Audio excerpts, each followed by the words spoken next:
Good afternoon, students. This is your new math class, and today we all are going to discuss about the next chapter, whose name is ratio and proportion. This is a very important chapter as per your half yearly examinations. तो चलिए आज के date में ये chapter हम लोग start करते हैं और इसके कुछ रूल्स रेगुलेशंस और कुछ इससे रिलेटेड प्रॉब्लम्स को हम लोग डील करेंगे विद एग्जांपल्स। सबसे पहले हम लोग देखते हैं कि ये एक्चुअली में रेशियो की अगर हम लोग बात करते हैं कि रेशियो होता क्या है, व्हाट इज रेशियो। तो रेशियो के बारे में एक सिंपल सी चीज़ है कि सपोज कीजिए कि आपकी क्लास में, in your class there are 40 students. कितने स्टूडेंट हैं? टोटल स्टूडेंट कितने हैं? टोटल स्टूडेंट्स कितने हैं? 40 हैं। अब इसमें से बॉयज कितने हैं? सपोज कर लीजिए आप 24 है।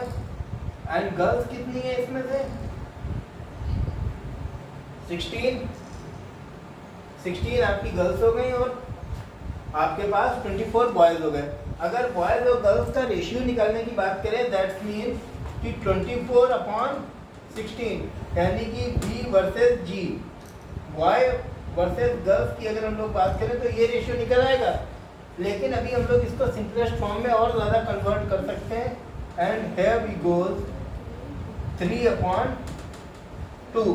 तो इस तरीके से हम लोग इजीली कर सकते हैं कि क्लास में जो रेशियो है, ratio of boys and girls कितना है? 3/2 है। तो यहाँ से हमने समझा कि रेशियो एक्चुअली में दो अलग चीज़ों का फ्रैक्शन होता है जो कि हम लोग सिंपलेस्ट फॉर्म में कन्वर्ट करते हैं तब जबकि टोटल नंबर जो है वो एक कांस्टेंट वैल्यू होती है। और यहाँ से इस सवाल को हम लोग सॉल्व भी कर सकते हैं कि 3/2 है, टोटल स्टूडेंट कितने हैं, तो बताइए कितने बॉयज़ हैं कितने गर्ल्स हैं। तो ये क्वेश्चन भी हम लोग इसी तरीके से सॉल्व कर सकते हैं। आइए देखते हैं कि ये क्वेश्चन हम लोग किस तरीके से सॉल्व करेंगे। रेशियो में टोटल स्टूडेंट आपके पास 40 है, रेशियो इनका दिया गया है। सपोज कर लीजिए ratio of boys and girls equals कितना है? 3/2 है। अब सपोज कर लीजिए कि हमने कोई एक कांस्टेंट बीच में जो कांस्टेंट मल्टीपल है वो हम लोगों ने x मान लिया। लेट द कांस्टेंट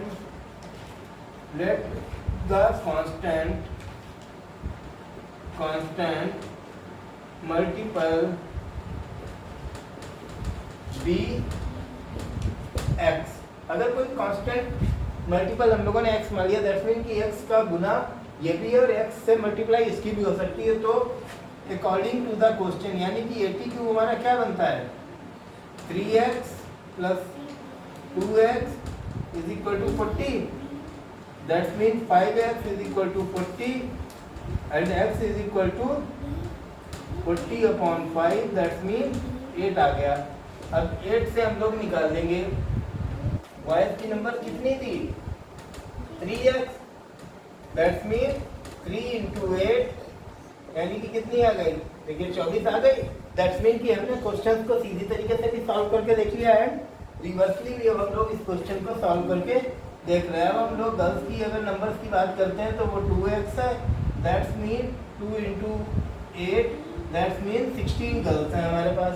तो इस तरीके से हम लोगों ने रेशियो को मॉडिफाई करके बता दिया कि कितनी गर्ल्स है कितने बॉयज़ हैं। एंड रेशियो में सबसे ज़्यादा अच्छी चीज़ ये होती है कि इसमें अगर आपको रेशियो दिया गया और टोटल नंबर दी गई हो तो एक कॉमन मल्टीपल मान लेते हैं, x, y या कोई भी एक वेरिएबल मान लेते हैं, एंड उसके द्वारा इस तरीके के क्वेश्चंस को हम लोग इजीली टैकल कर सकते हैं और उसको बहुत आसानी से हम लोग सॉल्व कर लेते हैं। ठीक इसी तरीके से बहुत सारे क्वेश्चंस ऐसे होते हैं जिनको हम लोग रेशियोज को सिंपलेस्ट फॉर्म में ले लेते हैं। जैसे कि आपके पास एक क्वेश्चन दिया गया है एग्जाम्पल में 0.04/0.06। अब यहाँ पे दो नंबर बाद डेसिमल है तो ऑब्वियस सी बात है डेसिमल हट जाएगा, तो टोटल हमारे पास कितना आ जाएगा? 4/6, दैट्स मीन 2/6।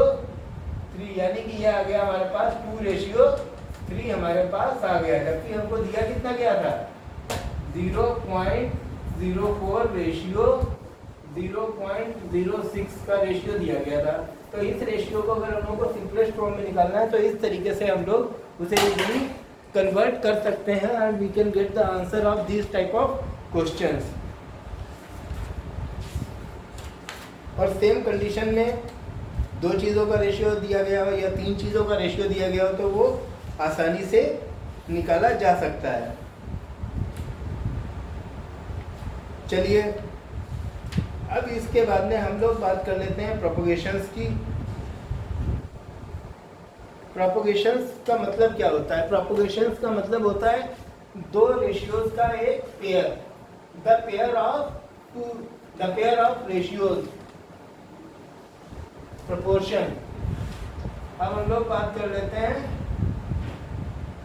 प्रोपोर्शन।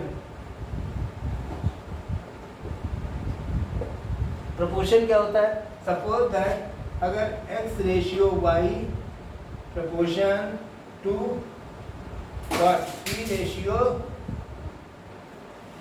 r, इस तरीके से अगर आपको ये दिया गया है कोई भी एक प्रोपोर्शन, दैट्स मीन इसका हुआ x अपॉन y की वैल्यू इक्वल है p अपॉन q की वैल्यू के।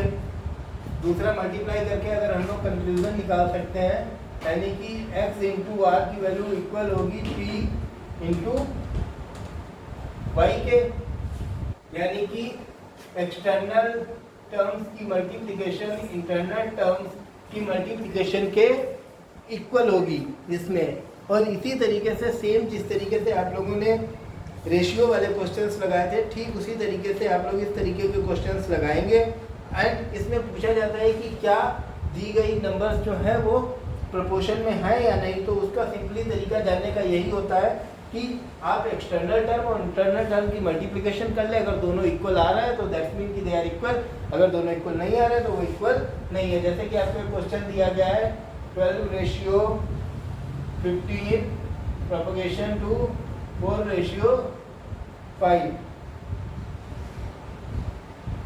अब ये पूछा गया कि क्या ये है या नहीं है, तो देखते हैं। चलिए इसी तरीके से ये क्वेश्चंस लगाने की कोशिश करते हैं और देखते हैं कि क्या ये प्रोपोगेशन में है या नहीं है। We have to prove that one.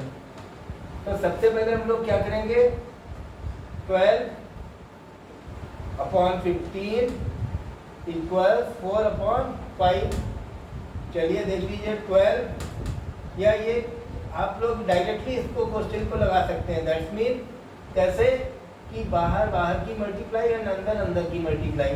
That's mean कि 12 इंटू 5, हमने बताया था ना कि एक्सटर्नल टर्म्स की मल्टीप्लाई इंटरनल टर्म्स के मल्टीप्लाई के बराबर है या नहीं है। तो अभी तो हमको पता नहीं है कि है या नहीं है, करके देख लेते हैं। तो 60 इज इक्वल टू होता है 60 के। दैट्स मीन कि ये जो आपका प्रोपोगेशन नंबर दी गई है दे आर इन प्रोपोर्शन। और अगर ये दोनों इक्वल नहीं आते, right hand side left hand side दोनों इक्वल नहीं आते, तो ये आपस में इक्वल नहीं होते और ये प्रोपोगेशन की डेफिनेशन को फॉलो नहीं कर रहे होते और ये उसके अनुसार नहीं होते। आई डू होप कि ये चीज़ें आपको समझ में आ गई होगी एंड इससे रिलेटेड क्वेश्चन आप लोग लगाएंगे। एंड जिस भी क्वेश्चन में आपको कोई भी प्रॉब्लम आती है तो उस क्वेश्चन को आप हमसे पूछ सकते हैं। I will always be available for you 24 hours to give you the solutions. But एक चीज़ का ध्यान रखिएगा कि only with the WhatsApp number. Okay students, thank you very much for this particular class. Thank you students.